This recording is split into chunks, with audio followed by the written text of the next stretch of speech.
కష్టపడి చదివి ఉద్యోగం తెచ్చుకున్నంత వరకు బాగానే ఉంటారు. ఉద్యోగం వచ్చిన తర్వాత అవినీతికి పాల్పడతారు.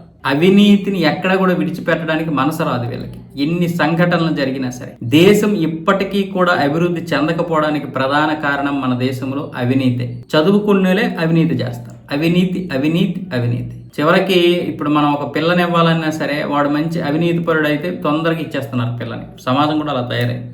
నిన్న నార్సింగ్లో పట్టణ ప్రణాళిక విభాగం అధికారి మణిహారిక గారు దొరికిపోయారు. 10 లక్షలు డిమాండ్ చేసి 4 లక్షల రూపాయలకి ఒప్పందం చేసుకొని చివరికి అనీషా అధికారులకైతే దొరికిపోయారు. దొరికిపోయిన తర్వాత లబో దిబోమంటూ ఏడుస్తుంది ఆవిడ. నా కుటుంబం ఉంది, నా కుటుంబం పరువు పోతుందని. మరి అవినీతి చేసినప్పుడు పరువు పోదా వీళ్ళకి? అంటే మనస్సాక్షి, డబ్బే అన్నిటికీ ప్రధాన కారణం. మనస్సాక్షి లేదు వీళ్ళకి. ఆవిడనే కాదు, దొరికిపోయిన వాళ్ళు దొంగ, దొరకని వాళ్ళు దొరలేం కాదు, అందరూ దొంగలే. కాకపోతే దొరకని దొరలు చాలా మంది ఉన్నారు అంతే. అయితే ఇప్పుడు మన దేశంలో మన యొక్క పరిస్థితి మారాలి. విద్యార్థులు చదువుకున్నప్పటి నుంచే ఈ అవినీతి గురించి తెలుసుకోవాలి.